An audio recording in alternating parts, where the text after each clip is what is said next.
Wait, what? You're telling me the forest just disappeared? No. It didn't just disappear. Something happened before that. Something strange. I know this sounds dramatic, but listen carefully. This is a story people still talk about. A story from a place called Evergreen Valley. But before I tell you everything, welcome to English Language Studio. Here, we learn English through stories, real-life conversations, vocabulary, and practical grammar. The kind of learning that helps you imagine, think, and speak confidently. So, if you're ready, let's step into the story.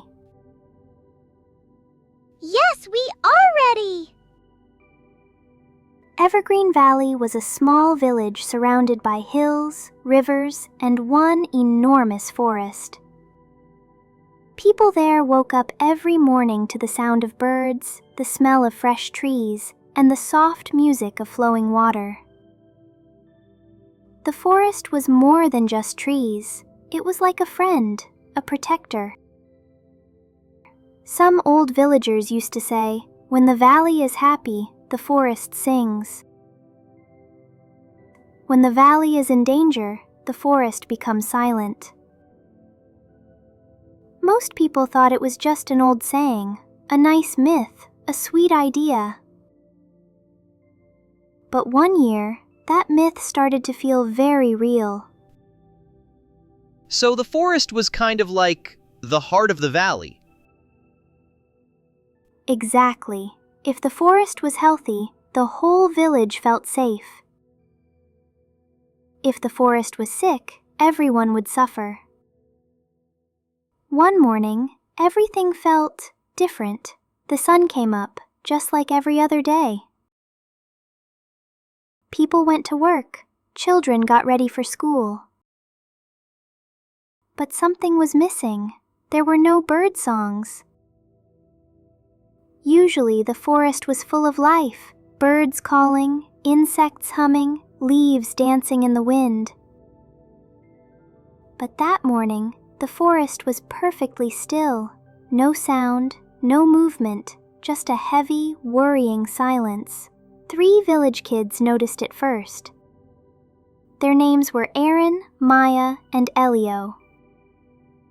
Aaron was the brave one, always the first to speak. Maya was curious. She noticed details that others ignored. Elio was quiet, but he thought deeply about everything. That morning, they walked to the river, like they always did before school. Maya wrinkled her nose and said, "Do you guys smell that? The river doesn't smell fresh anymore." Elio looked down at the water. It wasn't clear and sparkling like before. It looked a bit darker, a bit heavier, almost tired. Aaron picked up a small stone and threw it into the water.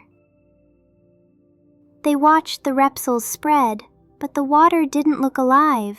It looked sick. Like the river was trying to tell them something? Yes, they didn't know it yet, but the river was the first warning. On their way back from the river, something unusual caught Elio's eye. Half buried in the mud near the riverbank, there was a small piece of metal. It didn't look like a toy. It didn't look like something from nature. Maya bent down, wiped the mud away, and read it out loud. "Zone Red, do not enter." The letters were printed in strong, dark red.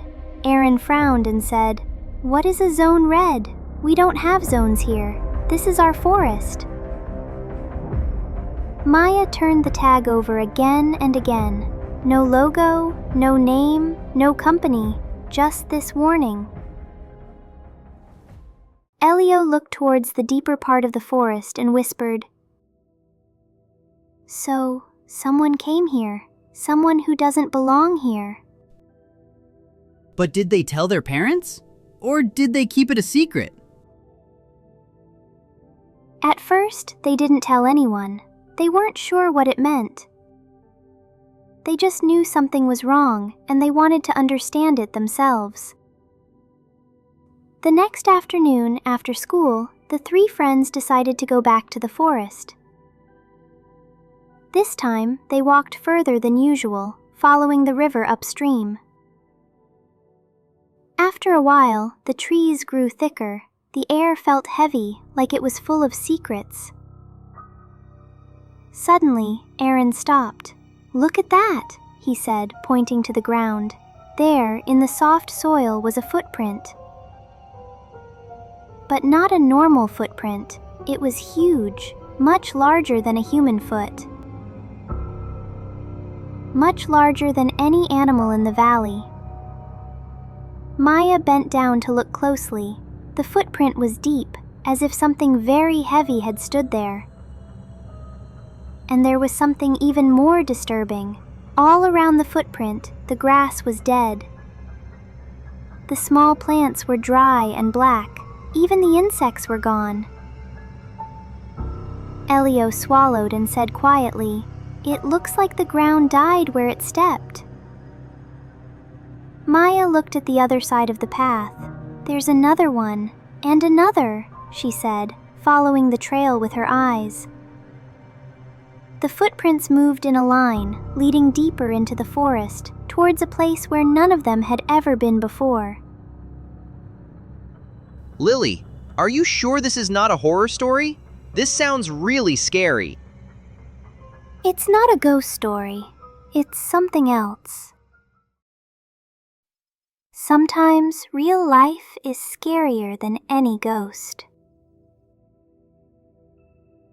They decided to follow the footprints. The deeper they went, the quieter the forest became. No birds, no wind. Even their own footsteps sounded too loud. As evening came, a thin fog started to roll in between the trees. The sky turned from blue to gray, then to a darker shade of purple. Aaron was about to say, "Maybe we should go back," when Maya suddenly pointed ahead. "Do you see that?" she whispered. Between two tall trees, far in the distance, there was a tiny red light.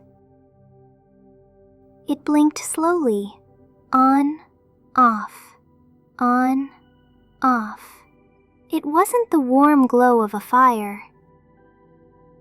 It was cold, mechanical, like the light on a machine. They crouched behind a fallen tree and watched. The red light was attached to a tall metal structure, half hidden by branches and leaves.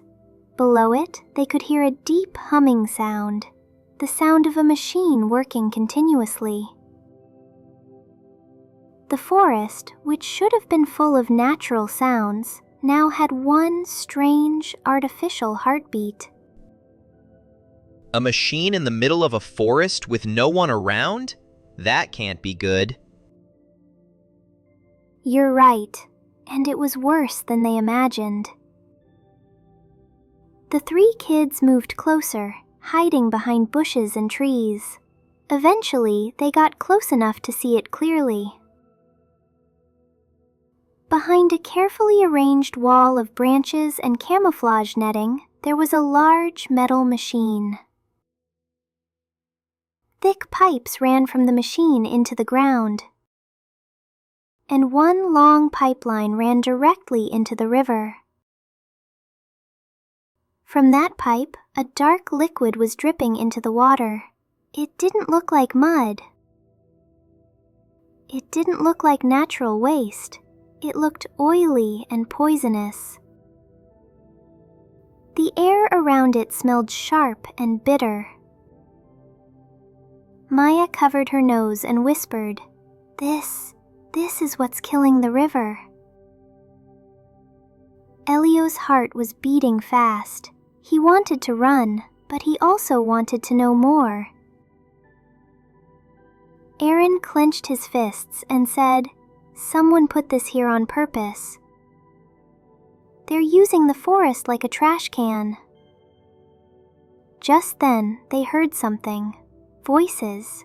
The sound of boots on metal. The three of them quickly dropped down behind a thick bush, trying not to make a sound. Two men walked out from behind the machine. They wore dark gray uniforms with small ID cards clipped to their pockets. One of them held a clipboard, the other checked the pipes. The man with the clipboard said, "Flow is stable. We can increase extraction tonight." "The valley people still don't know what we're doing here." The other man laughed quietly and replied, "They won't know. Nobody comes this deep into the forest." "It's perfect." Maya felt her stomach twist. She now understood something important. This wasn't an accident. This was a plan. These people knew exactly what they were doing. They were taking something from under the forest and throwing the waste into the river. The forest didn't just become sick by itself, it was being poisoned. So the kids knew the truth now, but they were just children. What could they do? That's the heart of this story, I think. They were young, but they were not powerless. Right. That night, the three kids met in Aaron's backyard. The sky was dark, full of heavy clouds. The air felt tense, as if the valley itself was holding its breath. Aaron spread a rough map of the forest on the table. He marked the place where they had seen the machine.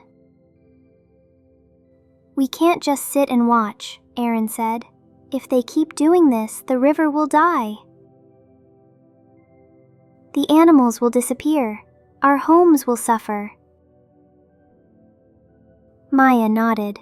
"I took some pictures," she said, holding up her phone. "The machine, the pipe, the black water. I have it all." Elio spoke slowly, choosing his words carefully. "My uncle is a teacher. Maybe he can help us.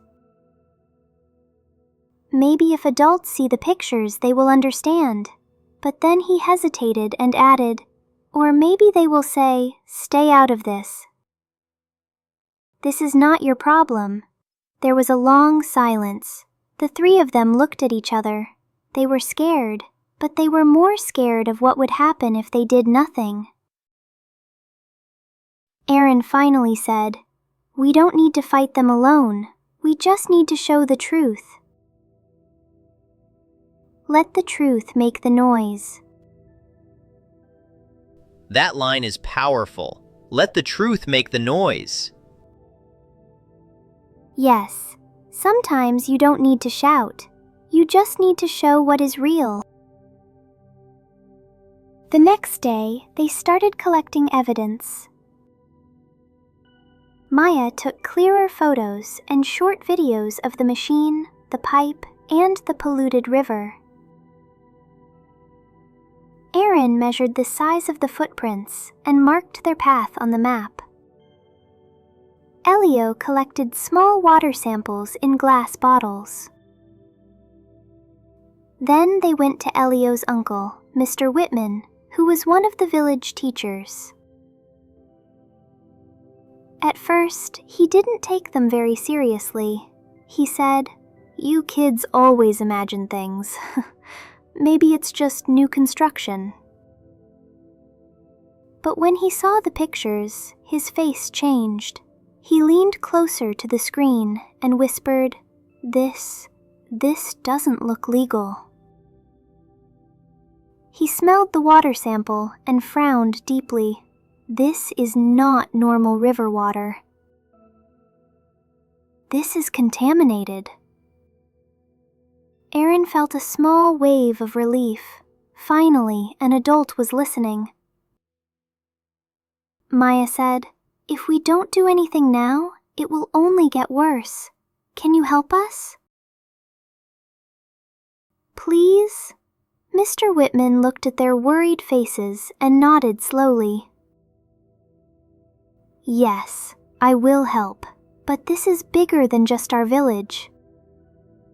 We need people from outside. We need someone with power." He helped them send the videos and pictures to journalists and environmental organizations. They also posted the story online with a simple but strong title. "Someone is killing Evergreen Valley. Please watch this." At first, nothing happened. 1 day passed, 2 days passed.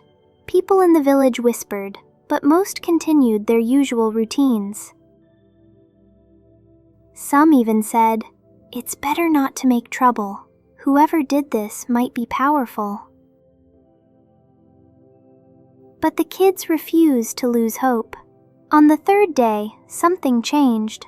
A small news channel picked up their story. Then a larger website shared it. Soon, people from other towns started commenting. "This is wrong. This must be stopped. Who is responsible for this?" The truth was slowly starting to echo outside the valley. A week later, a group of environmental activists arrived in Evergreen Valley. They had cameras, microphones, and banners. They met with the villagers, with the children, and with Mr. Whitman. They walked to the forest together. They saw the machine. They saw the pipe. They saw the black water. This time, nobody could say, "It's just your imagination." Aaron, Maya, and Elio stood at the front of the group, their hearts racing. The activists printed posters that said, "Save Evergreen Valley. Our forest, our future. Stop the hidden damage." People who were silent before started to speak. Mothers, fathers, students, farmers, they all joined. For the first time, the children realized something powerful. They were not alone anymore. I love this part, when people finally stand together. Yes, when people stand together, even a quiet village becomes very loud. The group marched through the forest and stopped in front of the hidden machine. The workers in gray uniforms came out, looking confused and nervous. An older man, who seemed to be the supervisor, stepped forward and raised his hand. "What is this?" he demanded. "Who allowed this protest?" One of the activists replied calmly, "The forest didn't allow this machinery. The river didn't allow this pollution. The people who live here didn't allow this damage. We're here because you didn't ask for permission." The supervisor's face turned red with anger. "You don't understand. Important work is happening here. This is for development. This is for energy. You can't just stop it." Aaron wanted to shout, "You are killing our home!" But before he could say anything, someone else stepped forward. A man in a similar gray uniform walked out from behind the machine. But his expression was different. He didn't look angry. He looked tired and a little relieved. He took off his helmet and mask. "I think it's time to tell them the truth," he said quietly. Everyone fell silent. Even the birds seemed to wait. The supervisor glared at him. "What are you doing? Get back to work." But the man shook his head. "No, not this time." He turned toward the villagers and the cameras. "My name is Elias Rowan," he said. "I am an engineer here.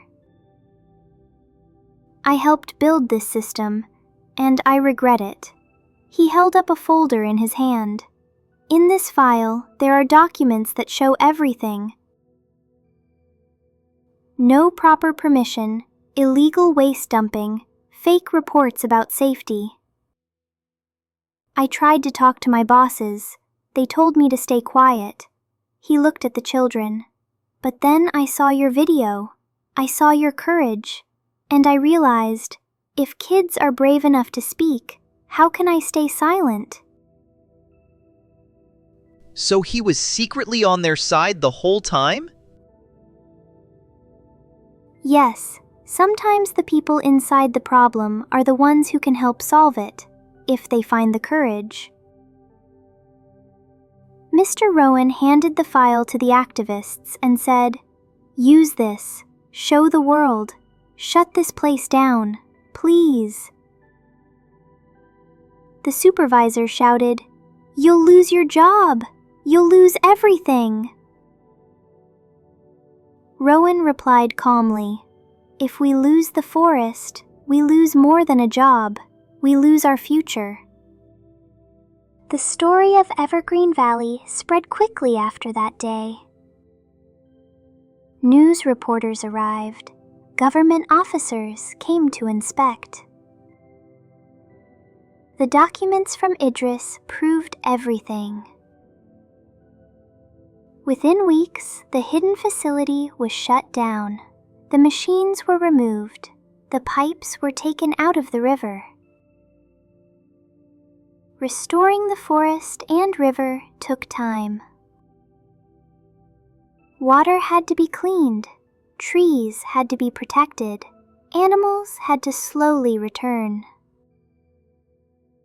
But the most important change wasn't just in the forest. It was in the people. The villagers became more alert, more protective, more united. They understood that nature was not just background scenery. It was part of their life. And as for Aaron, Maya, and Elio, they didn't think of themselves as heroes.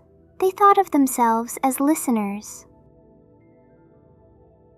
They listened when the forest became silent. They listened when the river changed.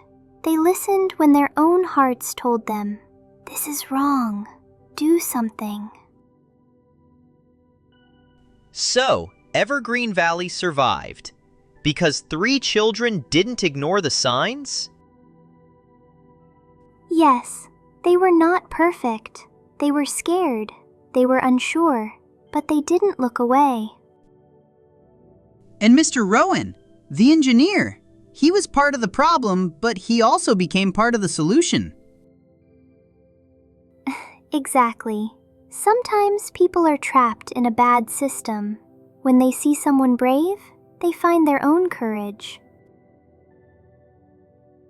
Lily, is Evergreen Valley a real place? Maybe, maybe not. But there are many valleys, many rivers, and many forests in our world right now, facing the same kind of danger. So even if this story is fictional, the message is very real. Now, let's look at some useful vocabulary from this story. I'll explain them in simple English. 1. Valley. A low area of land between hills or mountains, often with a river.